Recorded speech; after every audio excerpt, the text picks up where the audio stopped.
losing streak, do you personally differently or? Now, it's the same way, almost same question as the other night. We don't worry about the other team. That's not my concern. My concern is our team. So, we talk about them in the realm of they are a good team and haven't been winning. But I talk about our pick and roll coverage, what we have to do defensively and offensively. I don't talk about the other team that often because I have too much on my plate. I have to take care of my team. Doc, how much does it affect Dudley and Blake if they're going to spend most of the time guarding Carmelo? Their overall game if they have to worry about a guy. Well, it doesn't help you, because Carmelo is not just a scorer. Carmelo is physically, he's so strong, he's so physical that it takes out of you a lot, and it's just, some guys score on you and you're still pretty fresh, and some guys beat you up and score on you, and Carmelo's in that one, him and LeBron. I mean, they kind of score on you and beat you up at the same time, and physically that's hard. How tough you saw the Knicks so many times last season? What's different? I haven't seen them enough this year, to be honest. I know last year when they got off to the great start, they played small a lot. I know Carmelo played a lot at the 4 spot. Tyson Chandler was in there a lot too. So, not having him hurts you. There's no doubt about it. And not only just the way he plays, his voice on the floor, very similar to Garnett in that way. When you lose that voice, I thought, in our case, in Boston last year, whenever Kevin didn't play, the one guy that held everybody accountable was gone, and so I don't know if that's the case in New York or not. I've watched the last 3 games because I've been preparing for them, Who's that guy on your team? Well, DJ's becoming that guy, Chris has always been that guy, honestly. He's a demanding point guard, and that's what you want. But it's also nice to have another guy on defense that demands that everybody's in the right spots. Doc, you coached all of those veterans in Boston for all of those years. You have a lot of young players on this Clippers team. What's been different about that so far? That, just that right there. I don't know. They're both, talented groups, and the veteran groups, when you have them, they tend to have a sense of urgency of the now, because they know the now is going to end soon, and that's always that's helpful from a coaching standpoint. With a young group, you just got to get them convinced that if you do it together as a group, all the things you want individually may come.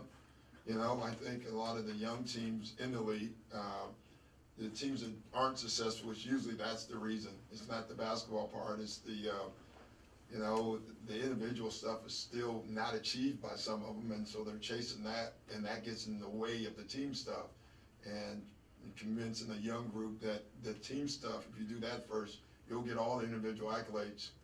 You'll get more of them. I think our group learned that last year. They had all the highlights and they had all the attention, and all of a sudden when we were knocked out in the first round last year, they saw how vicious it becomes. When you don't win.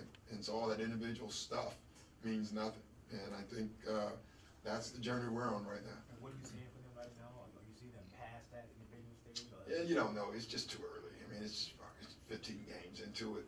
I think they understand that, but it's still, the test hasn't come yet. I mean, let's just be honest.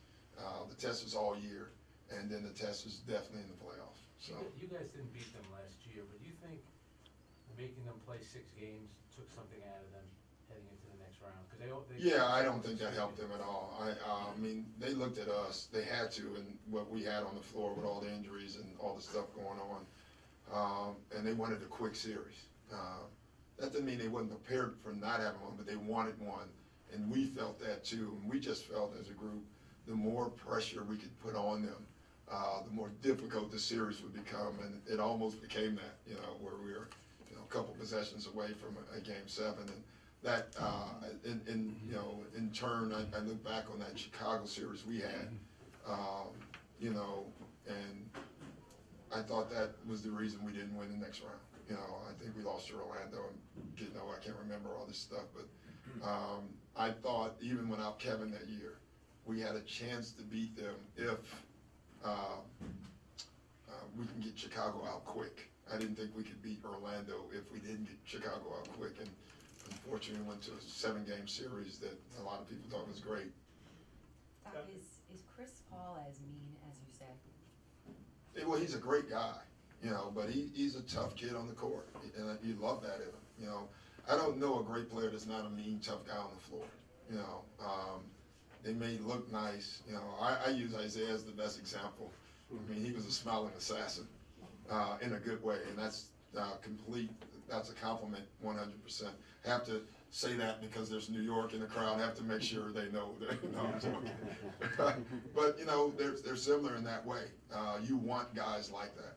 Doc, are you using JJ in similar ways to the way you used Ray? Yeah, definitely. It's an offense in itself. You know, I didn't realize, you know, how important Ray was to us until he was gone. And you realize offensively, that guy running around screens and forcing bigs to jump out of their defensive positions to help, it creates an offense in itself. And what I did know coming into this year, that Dudley does the same thing. I knew he was a good shooter. I didn't know he could move. And him and JJ together have created something that I didn't know we were going to have.